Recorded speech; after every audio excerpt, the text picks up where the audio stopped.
St. Giles Cathedral, also known as the High Kirk of Edinburgh, is the principal place of worship of the Church of Scotland in Edinburgh. Its distinctive crown steeple is a prominent feature of the city's skyline, at about a third of the way down the Royal Mile which runs from the castle to Holyrood Palace. The church has been one of Edinburgh's religious focal points for approximately 900 years. The present church dates from the late 14th century, though it was extensively restored in the 19th century, and is protected as a Category A listed building.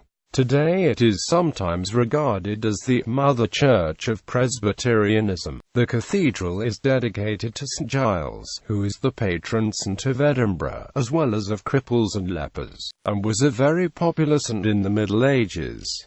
It is the Church of Scotland parish church for part of Edinburgh's Old Town. St. Giles was only a cathedral in its formal sense for two periods during the 17th century, when Episcopalianism, backed by the Crown, briefly gained ascendancy within the kirk. In the medieval period, prior to the Reformation, Edinburgh had no cathedral as it was under the jurisdiction of the Bishop of St. Andrews, whose episcopal seat was St. Andrews Cathedral. For most of its post-Reformation history, the Church of Scotland has not had bishops, dioceses, or cathedrals. As such, the use of the term cathedral today carries no practical meaning. The High Kirk title is older, being attested well before the building's brief period as a cathedral. History. The oldest parts of the building are four massive central pillars, often said to date from 1124, although there is very little evidence to this effect.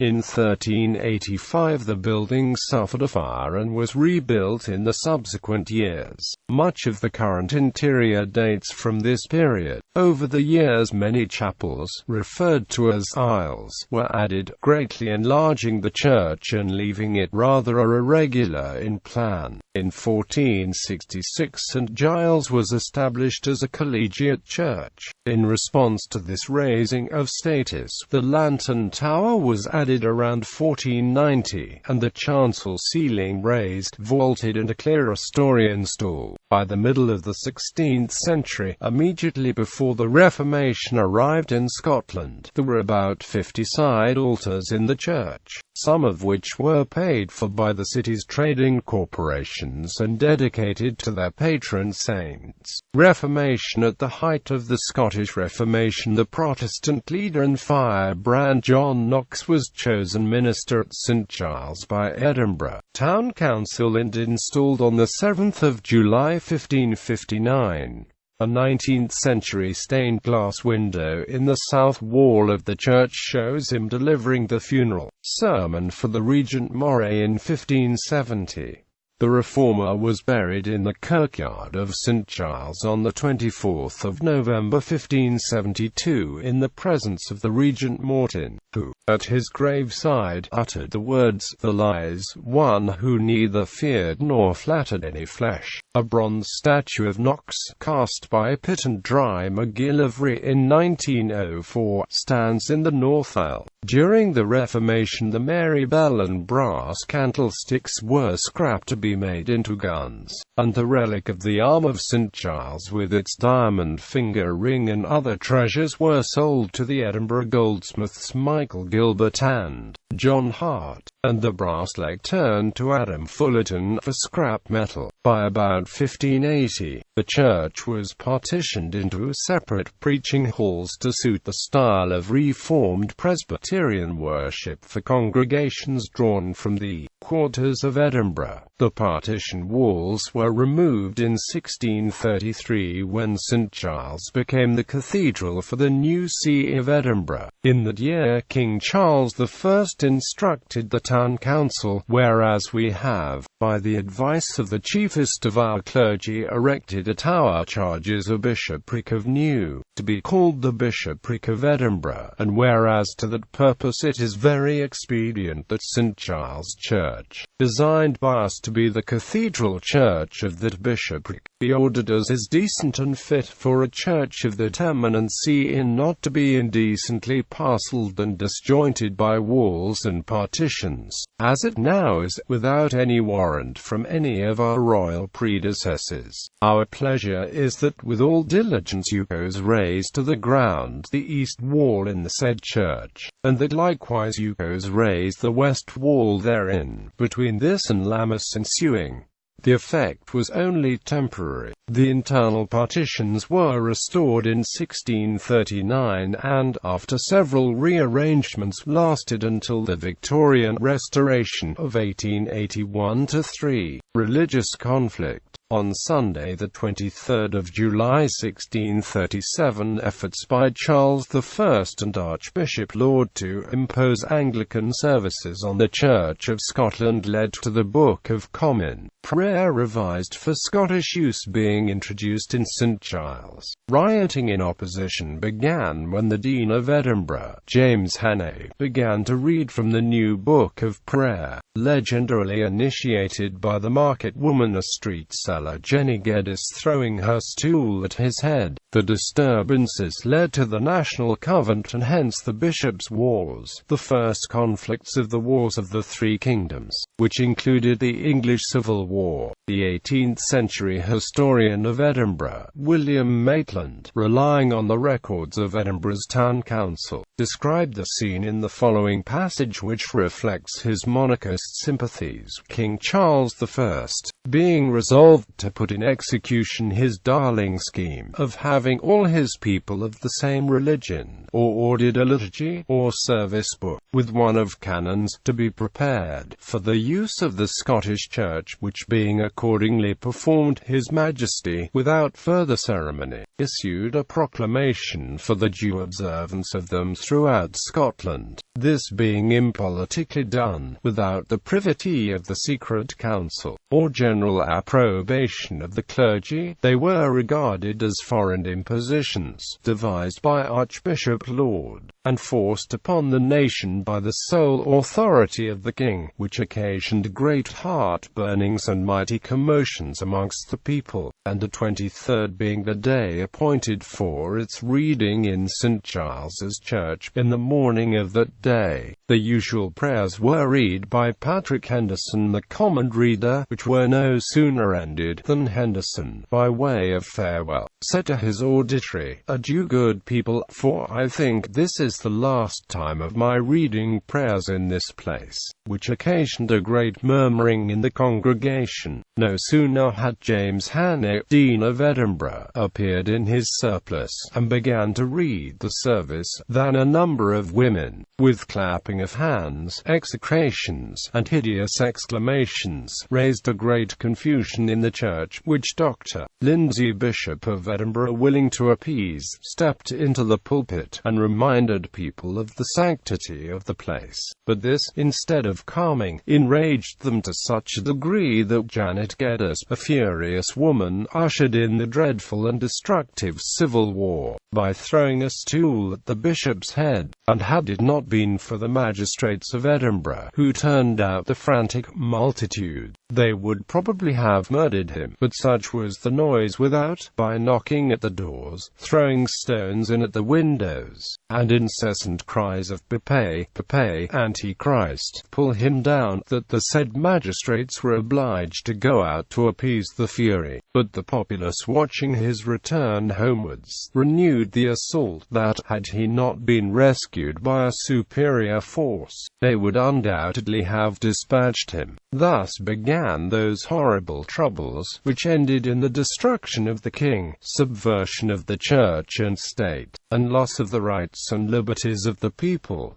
18th century. In the late 17th century a carillon was made for the cathedral by James Meikle, on the day in 1707 when the Treaty of Union was signed to merge the Parliament of Scotland with the Parliament of England and create the Kingdom of Great Britain. The bells of St Giles were played to the tune "Why Should I Be So Sad on My Wedding Day?"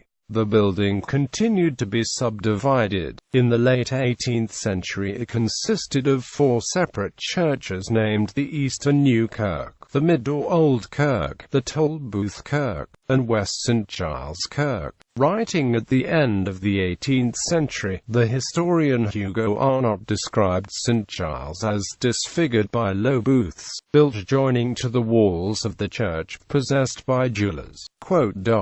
Henry Cockburn described small shops extending round St Giles into Parliament Close, where in the 17th century one of them had belonged to the goldsmith George Heriot, to whom King James VI was in the habit of paying social visits. 19th century. By the 1820s, with the demolition of the Luckin booths from the High Street and removal of the shops in Parliament Close, the exterior of St Giles was fully exposed for the first time in centuries and could be seen to be in poor condition and an embarrassment to the city. In 1829, architect William Byrne was appointed to carry out a restoration and to beautify and preserve the building. This process demolished some chapels to improve the symmetry of the external appearance, inserted new, more standard window openings and tracery, and encased much of the exterior in a skin of smooth ashlar. During the years 1872 to 83, Sir William Chambers, Lord Provost of Edinburgh, planned and financed a further major restoration with the aim of creating a national church building, a Westminster Abbey for Scotland. Chambers approached the city architect, Robert Moorham, to recreate a single volume from the existing subdivided spaces. He hired architects William Hay and George Henderson to oversee his plans. The building was cleaned and old galleries and partitioned walls were removed, creating a single interior space for the first time since the 1630s.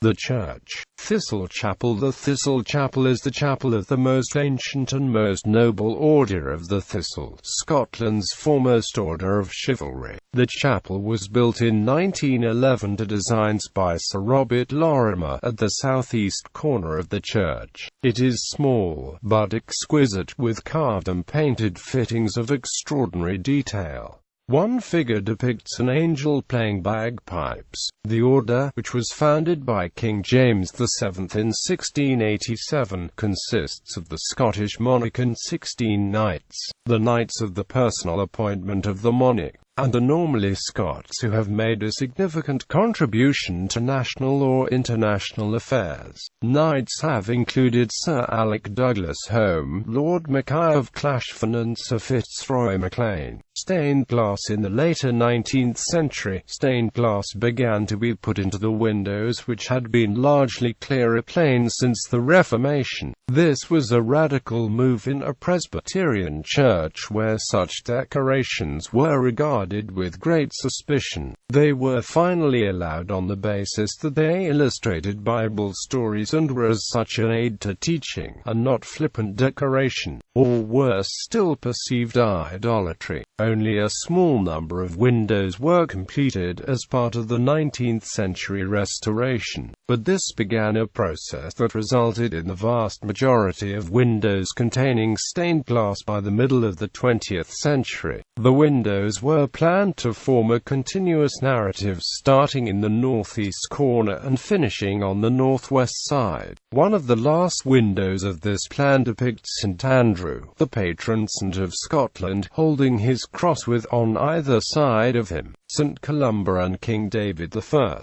The depiction of saints, rather than Bible stories alone, by the mid-20th century shows how much attitudes to decoration had changed in the intervening period. St Andrew wears a flowing peacock blue cassock and his features are modelled after prominent Edinburgh physician James Jameson. Unusually, this window was funded by a grateful patient who insisted that St Andrew bear the features of the doctor. Below St Andrew depicted St Giles, with his hind, and St Cuthbert.